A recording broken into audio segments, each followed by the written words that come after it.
Okay, so today we are going to start the second part of second chapter of class 12. Myself, Sushma, PGT History from JNV Gonda. Already first part was uploaded. Now this is in the continuation of that chapter. First part of second chapter is there. You can see on YouTube. Now second part of the same chapter, Kings, Farmers and Towns. We had done about modern period, we have done about Kushan also in that chapter. Then we had discussed the changes that took place from 600 BCE to 600 BC. Now what we are going to study in this chapter? Now, we are going to study about the new cities that developed during this period. Towns and trade. Which new towns were developed and how they were performing trade activities. Now new cities like Patliputra, Ujjaini, Puhar, Mathura, they emerged in the 6th century BCE. Now, the urban population, when we talk about urban population, means the population residing in countryside.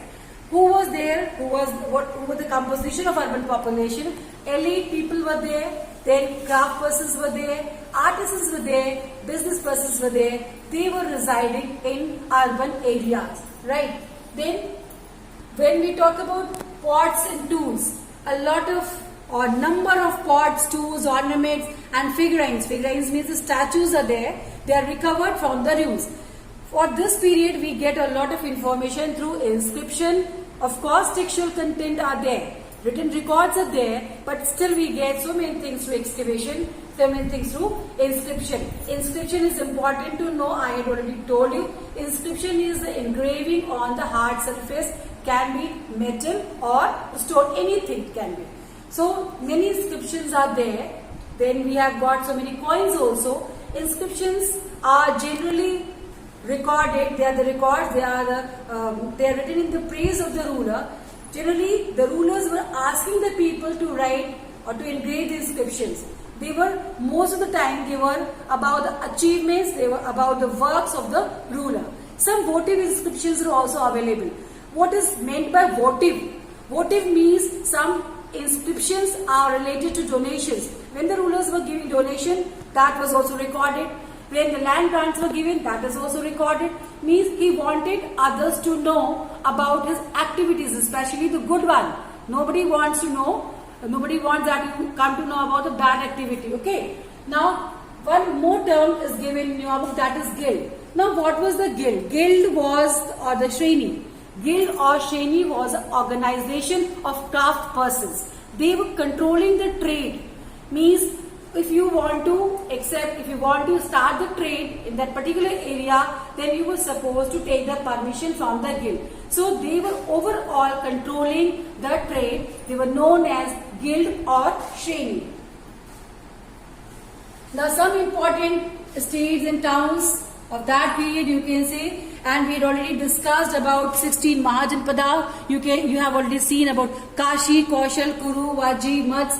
So this we had already discussed. Okay. Now we are coming to the trade in the subcontinent and beyond.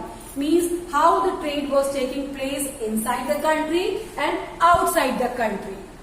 So inside the country, it's not very difficult, but how it was taking place outside the country. From 6th century BCE, land and river routes crisscrossed the subcontinent and extended in various directions. Rulers often attempted to control these routes, possibly by offering protection for a price. So many routes were constructed and rulers were also giving assurance to the people. Like if you pay some revenue, if you pay some price, I will protect you. And from whom they are going to protect? Because sometimes the merchants, they were looted, they were plundered. So then these roads were made safe by the rulers and the people, they were paying some taxes. Then what sort of items were incoming and outgoing, means import and export. Wide range of list has been recovered. How do we know? Texts are there, inscriptions are there, so many records are available. Like these things were coming in a country and such things were going. So you can see the list. Salt, grain, cloth, metal, ores and finished products, stone, timber and medicinal plants were also, they were imported, they were exported. So these things were carried from one place to other place. The spices were also famous. spices were going from India to other countries. Especially when we say about spice trade, then the Roman Empire was very much interested in spice trade. Spice, especially black pepper, you all are very much familiar. Black pepper was going from India to Roman Empire. So you have got a long list. Salt was going, medicinal plants were going, then timber, then tools were going. So one more thing, that the spices were also going from India to other part. Inside it was easy. There was crisscross roads. Sometimes with the help of this rivers also it was going. How it was going to other countries? The problem is, inside there is no problem, but how it was going from India to other countries, how they were connected. So see, how they were transported across the Arabian Sea to the Mediterranean Sea. With the help of this, you know, in India, like in the western part of India, there is Arabian Sea. So from Arabian Sea it is going to Mediterranean Sea, and Roman Empire established there only. You have done in class 11 that Roman Empire, Italy, Rome, you have done Makkah, Medina, that all was nearby what? Mediterranean Sea. So from Arabian Sea to Mediterranean Sea it was going. Then coins in kings. At that time, many, means the variety of coins you can say. The coins were introduced, and this introduction of coinage made the exchange system easy. Introduction of coinage made the exchange system very easy. One word is given, punch mark. These punch mark coins were made of gold and silver. Now 1 mark questions again, once again here. What was the use of coins? Right? Coins made the exchange easy. Because when coins were not introduced, how the exchange was taking place? Barter system was there. Barter means you are giving wheat and you are purchasing other things from other person. So there was a barter system. But in barter system there is a problem. Maybe I want to sell something but you don't need it. So at that time coins helped a lot. So the exchange became easy due to introduction of coinage system. Then there is a word, punch mark coin. Punch mark coins were made of gold, silver and copper. Gold, silver and copper. Why gold, silver and copper? Why not iron coins were made? Punch mark coins were made of gold, silver and copper because these are soft metal. And how punch mark coins are made? Means impression is given. If it is hard, you cannot press it. No engraving will be there. So gold, silver and copper, they are the soft metal, and that is why punch mark coins were made with the help of these metals. Then one thing is, images of rulers were also there. Indo-Greek rulers started this thing. Then images bearing coins that were started by Indo-Greek rulers. Then first gold coin was issued by Kushan rulers. You have done about Kushan rulers also. So these were virtually identical in the weight with those issued by contemporary Roman emperors and Parthian. So 1 mark question again. What was the use of coins? It made exchange easy. What is punch mark coin? Then what was the metal used for punch mark coin? 1 mark question. Then who used gold coins? First of all, gold coins were used by Kushans. Kushan rulers used gold coins, and this was because they were inspired by Roman Empire. So they had taken this thing from there only. They were more or less same in weight and shape also. The image bearing coins were introduced by Indo-Greek gold coins. Then next is image bearing coins. They were introduced by Indo-Greek rulers. So Indo-Greek rulers introduced image bearing coins. Then one more, Yodhe or Punjab and Haryana. This is a tribe. Yodhe is a tribe. So the coins were also issued by the tribal republics also. Tribes also issued the coins. Especially the name of Yodhe is given, Yodhes of Punjab and Haryana. They also introduced coins. Then gold coins were issued by Gupta rulers. Spectacular because number of gold coins are recovered from during this period, Gupta period. So that is why we say it was a golden era. Golden era because a lot of gold was available at this time and the economic condition was too good. So spectacular means large number of gold coins are recovered from the ruins of Gupta period. Then in 6th century, when we talk about 6th century CE, then finds of gold coins taper off, means we are not getting that much of gold coins. That means how did they disappear? Where the gold coins had gone? So maybe some reasons are given, maybe because of economic crisis. Maybe there was economic crisis and gold was not available. Second thing, maybe collapse of Western Roman Empire. This is also one more reason, could be, maybe possible. And third is maybe emergence of new towns. That is also there because new towns were emerged and trade developed. Now maybe the people were not collecting the coins and they were in transaction. They did not hoard it. So these are the 3 points you can do. One thing is finds of gold coins taper off. If we say why the findings of gold coins taper off, what were the reasons? So one reason you can see was maybe economic crisis. One reason is economic crisis. So these were the causes why the gold coins taper off. One thing, economic crisis. Second thing, maybe collapse of Western Roman Empire. And third is maybe emergence of new towns and network of trade. Or maybe these coins were in circulation and they were not hoarded. Then coming to the next thing is the inscriptions. How the inscriptions are deciphered. When we talk about inscription, then especially Brahmi come to a mind because most of the history of modern empire that is written in Brahmi.